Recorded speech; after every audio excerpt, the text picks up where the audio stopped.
Good evening, everybody, and welcome back to the Coach Jones Show. I'm Adam Bell, along with the Indians football head coach, DeMario Jones. Coach, how you doing, man? Good. Hey, thank you for having me. I haven't been on this side of the camera in a while. It's good to be back over here. Yes, sir.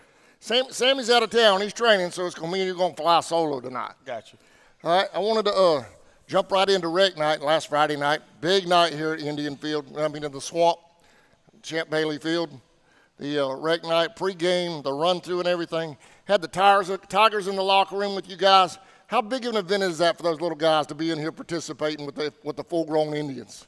Well, we get it every day. You know, the kids are here practicing every day, so they get to see our kids practice. And so for them to come get to see this part of it was really big. And I wanted them in here. I wanted them to see pregame and get to interact with the guys. And they kind of sat in the back. So next year when we do it, I want them to kind of get in and get amongst them and get all fired up. But it's big just because they're going to be Indians one day.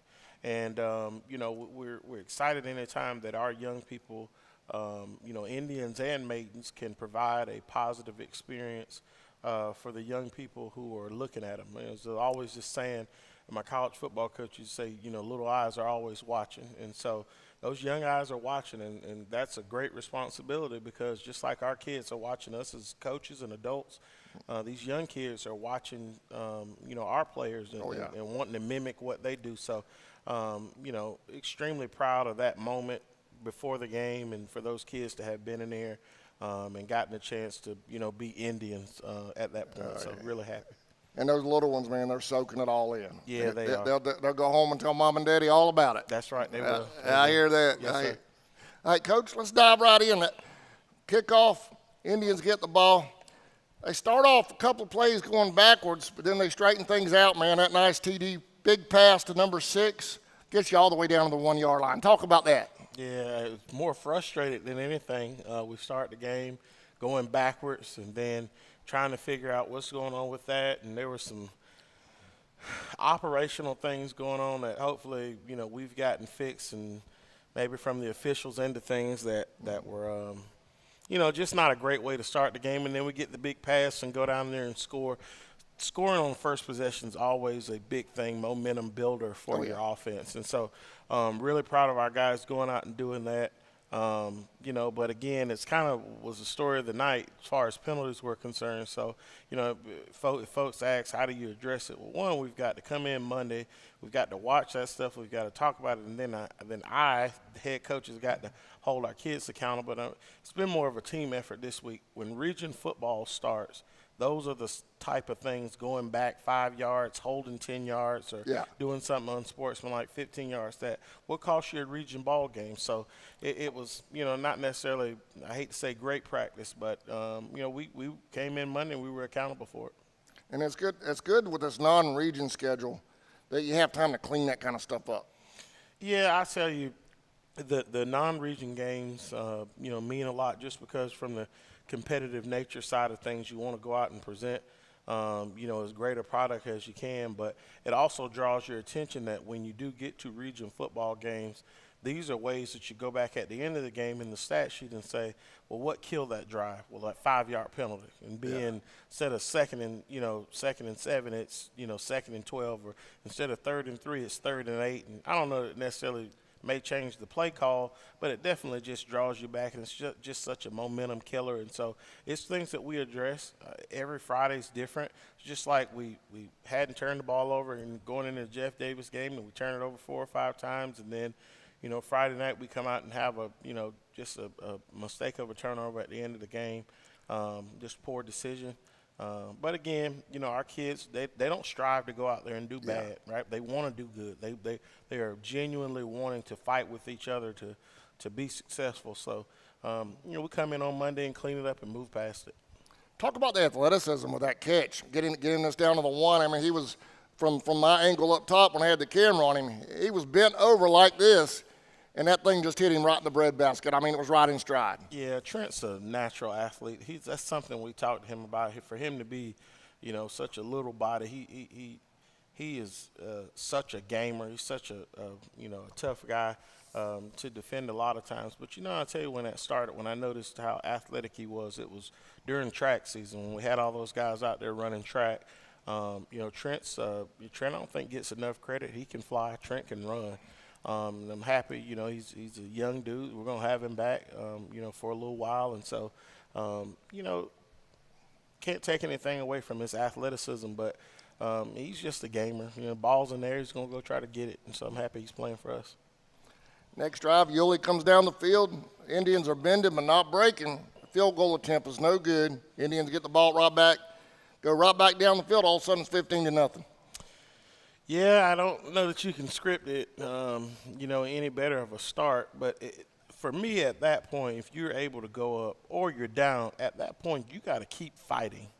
You go up 15-0 at the beginning of a game. I don't want us to draw it back. It's just like when we first game of the season, we were fortunate enough to create some opportunities to where we jumped out on Brantley. And so my concern was coming in at the half that we would draw back and not be going as hard or whatever, and then we end up in a ball game. And so had the same kind of feeling. It was a bit of an eerie game. I think Yulee called some things differently. Their line was set up at the line, and then all their skill would run to the sideline and get the play and then run back out. And so not something that we necessarily prepared for, but kind of threw the tempo of the game off. But I was so proud of our defense not breaking there. And then that D-line's playing ball right now. Yeah, they are. They're trying. They're trying their best. All we ask of all of our guys is to just give us your best on each and every snap that you're in. And so I was proud of the way that the entire defense stepped up.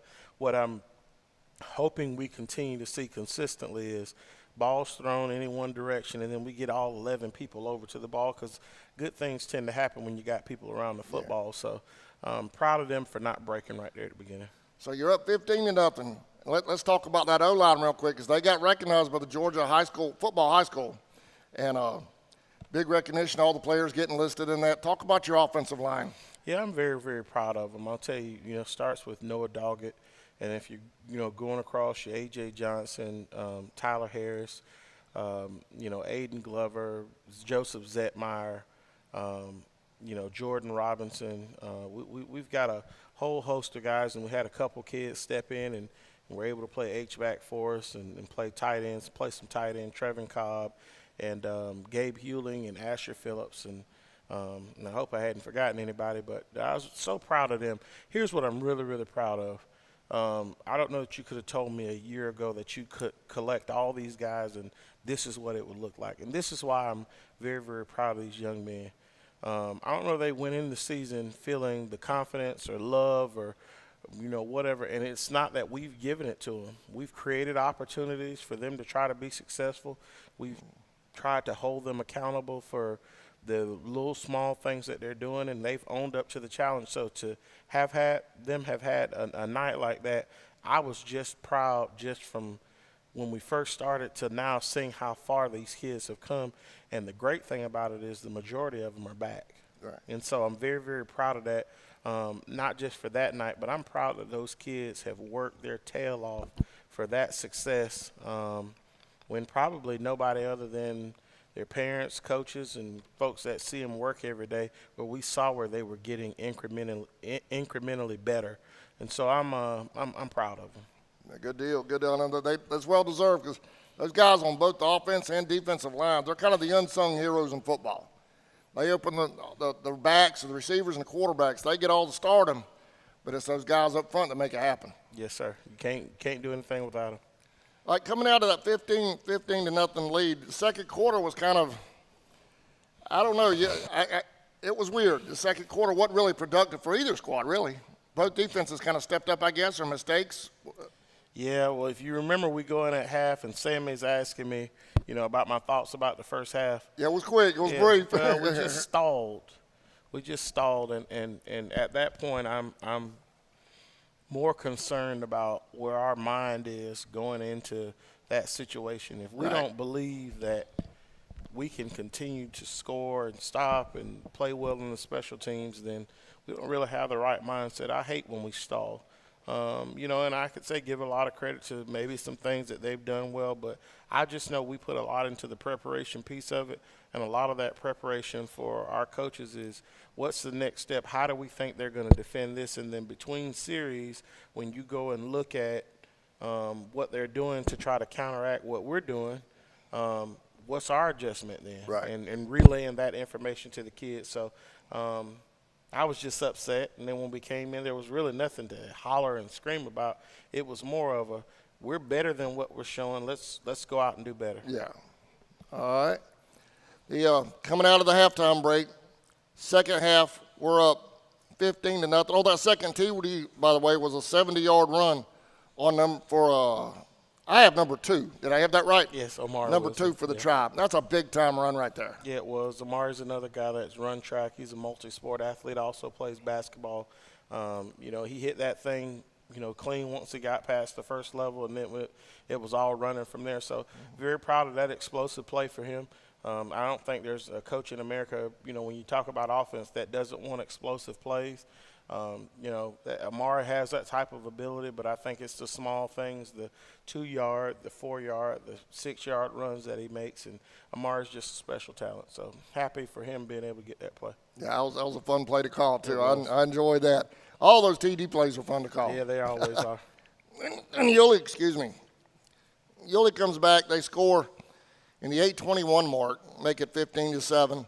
That's going into the halftime break. Then in the third, 15-14. Game's looking close, but then you guys go down the field with a wide-open TD to number 12, and then after that, you guys just never look back. Yeah, I think, at that point, from within our team, I can't say this any one thing any one of us coaches did, and I hate giving us the credit because the guys got to go out there and play. You could tell their spirit and attitude on the sideline, maybe some of it from the previous week and not having scored and kind of falling apart, that we really wanted to go out and let's start playing football. Let's play together. Let's execute.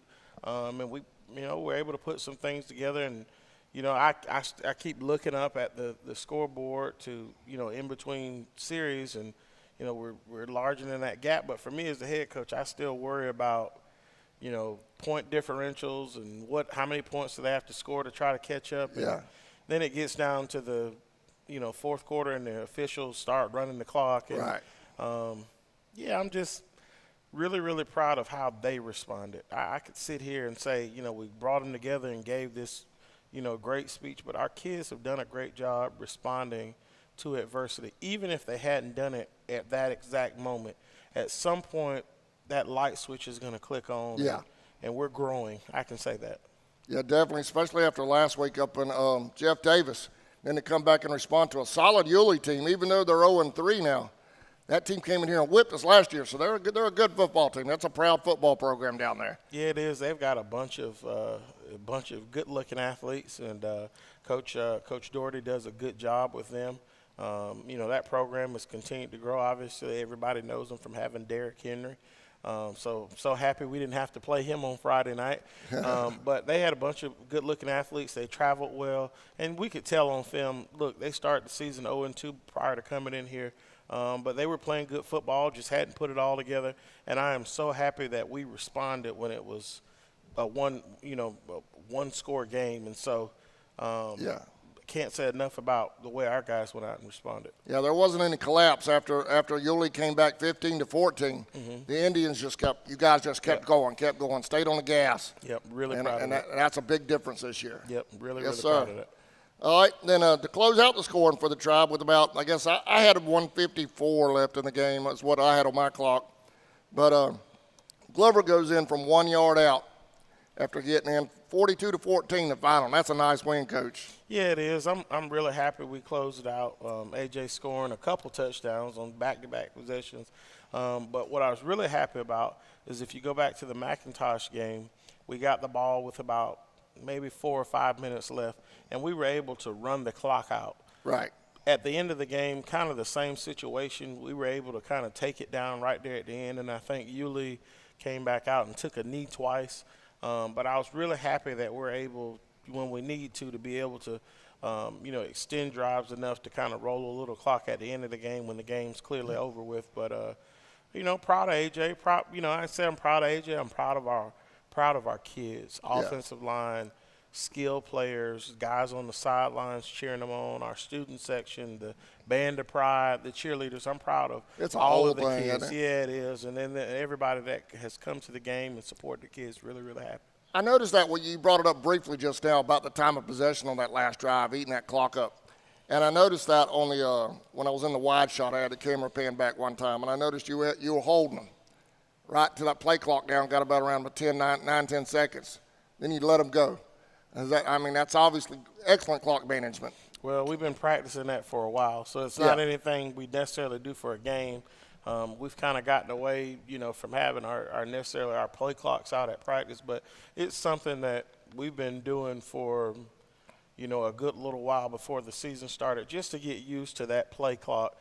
And then, you have such a tendency when you're doing well to speed up, but that's not one of those situations. And so instead of leaving it to our kids to figure out when we snap the ball, hey, you just look at the play clock and I'll let you know when to go. But we've got different ways of doing that, so it's not always me doing it, and I'm really happy. Our kids are starting to kind of do it on their own, so it's about time for me to back up, take the training wheels off. I wanted to ask you, Coach, I know you and Sammy, I can't always hear y'all. You know that. I'm deaf. So I wanted to ask you about the two quarterback system. It's not really a competition at this point. It's a system, isn't it? Yeah, it is. The thing I always say, first thing I'm going to always do is I'm going to talk about how wonderful of young people both of those young men are. You're not going to find, two better kids, Aiden Cruz and AJ Glover, for the job that they come out and do. You're fine. That the job that they come out and do one-on-one together. And so I'm proud of both of them. They both equally bring something to the table, even when they make mistakes. They want to know how they can fix it. They want to know Let's how go they to a can break fix real it. quick, Coach. I got to catch my breath. Gotcha.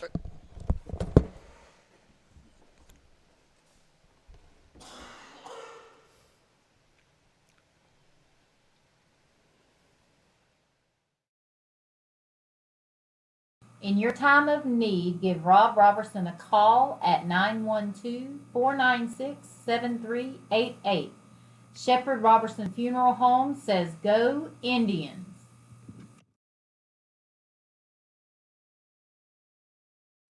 Allen Aldridge Insurance, located in Kingsland, Georgia, is proud to serve the communities of Charlton and Camden counties, offering life, home, car, and business insurance. See Andy Gowan today for your insurance needs. Phone 912-729-7600 for more information. Protecting you is what we do. Gowan Aldridge Insurance is a proud sponsor of the Charlton Sports Network.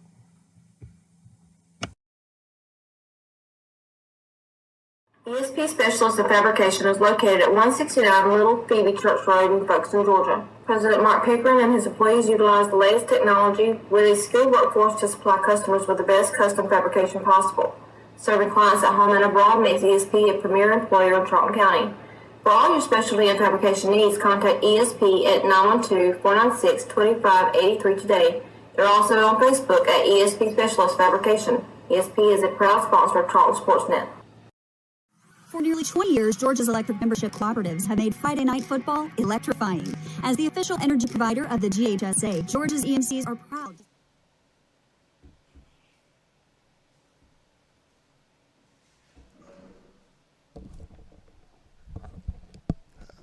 All right, Coach. We're back. I apologize for that. No problem. Frog in my throat tonight. You want to finish your thoughts on that last part? Yeah, I was just going to say that AJ and Aiden are both great young men. They both equally bring something to the table. I can't even – the football part of it is so secondary when it comes to how selfless they are for what they both do for the team. Case in point, AJ goes in the game and Aiden doesn't want to come out and what can I go play now? Both of them throughout the week are spending the extra time with Coach Meza to try to figure out, what it is that we're trying to do that week. And they're just special young men. I could sit here and talk so much about their football ability, but long after football is ended, both of those young men are going to be successful because of the type of people they are in here. we're very, very fortunate to have those two at the helm of what we're doing on offense.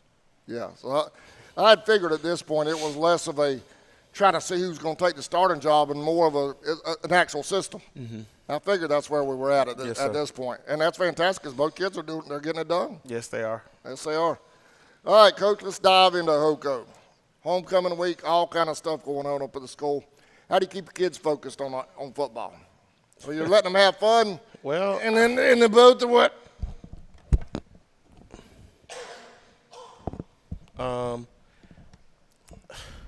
This has been a discussion. It's a balance? Yeah, well, it's been since I've been in high school. Yeah. You know, the kids have it for a reason, but it all exists because there's a football game on Friday. Right. But we hadn't had that issue. I don't think anything that's going on around the school or, you know, having to do with homecoming is necessarily affecting our practice or preparation. So I've been happy about how we've handled it because we haven't had to address it. Our kids have been where they're supposed to be, when they're supposed to be there, and so, yeah. I mean, it hadn't been something, you know, and a lot of that has to do when you play home games at the certain time that we do, and after this week we've got an open week, and then we've got 3 straight away games. Our kids know who we're playing this week. Our kids know that we're playing Toombs County, so they've got all of our attention. I can guarantee you that. It's going to be a good one Friday. Well, I'll tell you from the standpoint that when you aspire to play championship caliber football, Yeah. you want to be in big time environments. And for me, what does that mean? You've got to be the best version of yourself. You've got to play at an extremely high level in big games because your best is required. We didn't handle that the first time when we went over and played Jeff Davis. They were a state-ranked team. We were on the road, and we didn't handle it well. Yeah. We've got to come handle it better on Friday, knowing that there's still so much left to play. After Friday night, that'll be halfway through the season. We'll be 5 games in. Where do we want to be as a football program? We want our kids to play extremely hard and hold true to these things you see in this room, because that's who we're building to be. And I'll tell you, I am proud of our kids about how they responded after the letdown against Jeff Davis, and we've got such a tall task in order ahead of us Friday. But again, everybody who's ever built anything has been at this point at some point. Yeah. So I'm proud of how our kids responded. Now, homecoming festivities, they'll be at halftime? Yes. Homecoming at halftime festivities? Yes, sir. Okay. So we need the folks to pack this place out. They'll be here anyway. Yeah, they will. You know, so it's going to be a huge night. Hopefully the weather's going to hold out. We had a threat of rain all week last week coming into Friday night, and it kind of held out for us. So hopefully we'll have it held out again this Friday. It was a mess at practice today. So our kids had fun with it. They were swimming out there on the field during the water break. Yeah, they were having a little bit too much fun. So we finally told them stop swimming at practice. But you're running plays in the St. Mary's.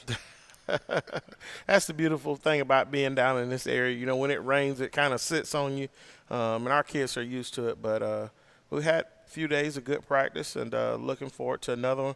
We're playing a JV game tomorrow over in Brantley. Okay. So looking forward to our young kids going out and doing their best tomorrow, and then Friday will be here before we know it. All right. Well, we're going to have the maidens tomorrow. Lanier County's coming down, but I'm sure Brantley's NFHS for fans here will have that up there, so fans won't miss a thing. No. So that's a good thing. That's right. right. A good thing. That's right. So y'all go up there and take care of business. Yeah, we will. We'll do our Bye best. week next week, so we'll have a show the following week leading into region play. That's right. So I know That'll be fun. fans around here are chomping at the bit for region play. Yeah, well, it'll be here before you know it. But we got Toombs County Friday night. Yes, we do. Big test, and that's an excellent preparation for region because you're formerly Turner County. Mm-hmm. You know what this region is like in football. So Toombs is definitely a good benchmark, I guess. I will tell you, if we were a 6A program, Toombs is as good as you'll see in the state of in the state of Georgia this year. They are so well at so many different positions, and so I'm excited to see how we respond to this to this challenge. I said something, I try to do something motivational every weekend, not just for our kids, but our fan base, because I know, a lot of our fans, more adult fans, are still on Facebook, social media, or whatnot. And, my biggest thing is we continue to build this program. We got to remember where we started, right? We're already one game past our win total from last year and still looking to continue to create opportunities to be successful through the season. Our kids need nothing but encouragement. We're doing so many positive things right now in the school building and out on the football field that there's really no room for error when it comes to what we put in our kids' mind. We won't ever down them when they're here. We've got ways in which we motivate them to do their best, but telling them that they can't be successful or they won't do something, that's just not something we do. What I'm hoping to continue to build is a program. When I say a program, that encompasses our football players, our staff, our student section, our band of pride, our cheerleaders, and our fans. And everybody's got to be pulling together. And I always make this comment that even in the face of adversity or a negative result, we would never concede defeat. And so for me, I hate when our kids feel down about any one small thing. Maybe somebody said that wasn't necessarily encouraging. It's not a mark of who I want us to be as a program or as a fan base. And I want our kids to continue to believe in themselves. Long after they've gone, my role, my success and failure as a coach will be determined about how I prepared them for life. This football side of things is so competitive that we want you to want to win every time that it's time to win. But I want you to understand that the greater lesson in this is who you are as a person. Are you continuing to grow? Are you continuing to sharpen yourself through life's obstacles? So I'm ready for whatever adversity is thrown at us, and we'll continue to grow, and we're going to keep doing our best. We're going to keep plugging along, and this thing is going to be as successful as everybody wants it to when it's time. All right, Coach. We're going to end it on that if you don't mind. Yes, sir. That's inspirational right there. Yes, sir. Appreciate It'll it. inspire the fans to get in here and support the tribe, that's for sure. That's right. Coach, I appreciate you as always, problem. man. I apologize for the throat tonight. No, listen, you're fine.